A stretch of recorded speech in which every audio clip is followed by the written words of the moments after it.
Hello दोस्तों, कैसे हैं आप सभी। होपफुली आप सभी बहुत अच्छे होंगे और अपनी पढ़ाई कंटिन्यू कर रहे होंगे। मैं अभिषेक कुमार आप सभी का हमारे इस वीडियो लेक्चर में बहुत बहुत स्वागत करता हूं। तो जैसा कि आप सभी को पता है कि क्लास 10 जो है अब वो टर्म वाइज एग्ज़ाम ले रहा है और टर्म 2 अभी होने वाला है आने वाले टाइम पे। 26 अप्रैल की उसकी डेट जो है सीबीएसई ने वो दे दी है सभी बच्चों को, जिसमें टर्म 2 एग्ज़ाम सीबीएसई बोर्ड के लिए वो होने वाली है। ओके। तो यहाँ पे देखिए दोस्तों, सबसे पहले मैं आप सभी को बता दूं कि ये जो टॉपिक है आज का हमारा, ये इकोनॉमिक्स सब्जेक्ट से है, मनी एंड क्रेडिट। ये टर्म 2 के सिलेबस से ये कनेक्टेड है और ये उसमें पूछा जाने वाला चैप्टर है जो बहुत ही इंपॉर्टेंट है। साथ ही अगर आप यूपीएससी की तैयारी कर रहे हैं या स्टेट पीसीएस की तैयारी कर रहे हैं तो मैं आपको बता दूं कि ये चैप्टर आपके लिए भी बहुत महत्वपूर्ण है। यूपीएससी में इकोनॉमिक्स की जब आप प्रिपरेशन करते हैं तो पहले चैप्टर के रूप में मनी एंड क्रेडिट को देखा जाता है, तो उसी के बेसिस पे ये चैप्टर है, तो बहुत ही इंपॉर्टेंट चैप्टर है ये सभी के लिए। सो होपफुली आप सभी को ये लेक्चर पसंद आएगा। इस लेक्चर को हम कंटिन्यू करते हैं इसी के साथ। दोस्तों, let's continue the lecture without talking anymore. देखिए, सबसे पहले यहाँ पे आपका एक टॉपिक दिया हुआ है कि money as a medium of exchange. जो मनी है दोस्तों, वो मीडियम ऑफ एक्सचेंज के रूप में बहुत ही ज़्यादा हेल्पफुल होता है।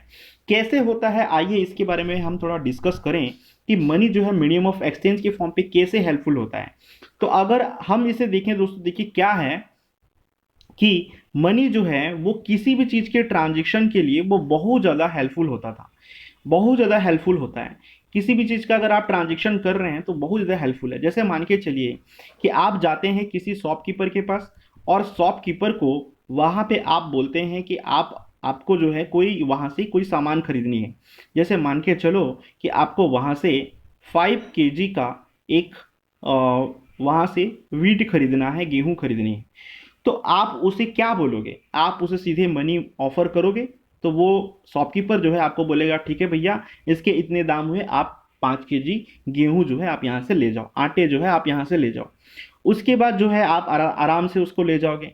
लेकिन आप सोचिए दोस्तों, क्या ये सिस्टम हमारे कंट्री में स्टार्टिंग से ऐसा होता आ रहा है? तो बिल्कुल ऐसा होता नहीं आ रहा है।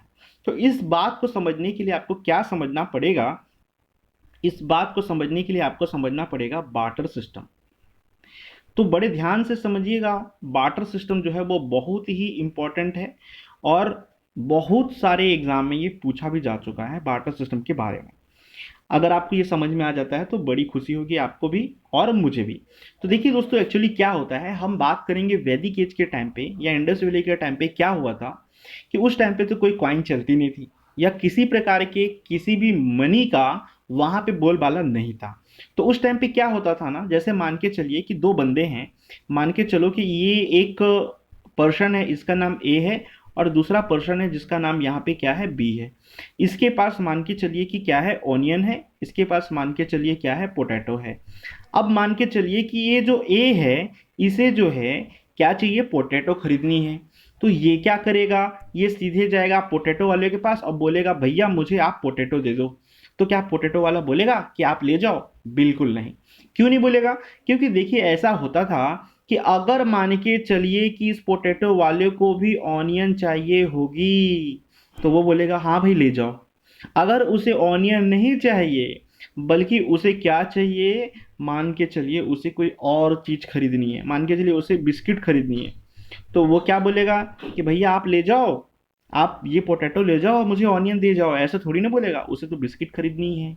तो वो क्या करेगा, तो वो किसी ऐसे बंदे को ढूंढेगा जिसके पास क्या होगा, वो किसी ऐसे बंदे को ढूंढेगा दोस्तों जिसके पास बिस्किट होगी और जिसे पोटैटो चाहिए होगा, है ना। अब मान के चलिए कि उसे कोई ऐसा व्यक्ति मिल जाता है, कोई ऐसा पर्सन मिल जाता है जिसके पास बिस्किट है। तो ये पोटैटो वाला उसे बोलता है कि भैया आज काम करो, आप हमें जो है आपके बिस्किट दे दो, उसके बदले में आप ये पोटैटो ले लो। तो ये ऐसा क्या हो रहा है दोस्तों, यहाँ पे गुड को एक्सचेंज किया जा रहा है, जितने भी गुड्स है यहाँ पे उनको एक्सचेंज किया जा रहा है। आप बड़े गौर से देखिए।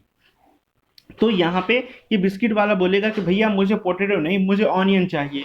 तो क्या ये ऐसा हो पाएगा? तो नहीं हो पाएगा। तो बड़ा सिंपल सी बात है, इन दोनों में बिजनेस नहीं हो पाएगा। तो फाइनली ये लोग क्या करेंगे, तो फाइनली इनके पास एक ही तरीका होगा कि ये जो ऑनियन वाला है किसी ऐसे इंसान को ढूंढेगा जिसके पास क्या होगा, जिसके पास पोटैटो तो होगा ही सही, जिसके पास क्या होगा, जिसके पास पोटैटो तो होगा ही सही, साथ ही उसे ऑनियन भी चाहिए होगा। तो इन दोनों में आराम से ट्रांजिशन हो जाएगा। समझ में आया आपको? तो जैसे दो बंदे हैं यहाँ पे, इसको जो है ऑनियन चाहिए और इसको जो है ए को ऑनियन चाहिए, और ए को ऑनियन बेचनी है और सी को क्या करनी है, उसको ऑनियन को खरीदनी है, और ए को पोटैटो चाहिए। तो यहाँ पे इन दोनों में तभी एक बिजनेस जो है वो बैठ पाएगा, अदरवाइज इन दोनों में कोई बिजनेस नहीं बैठ पाएगा। तो इसी कंडीशन को कहा जाता था बार्टर सिस्टम।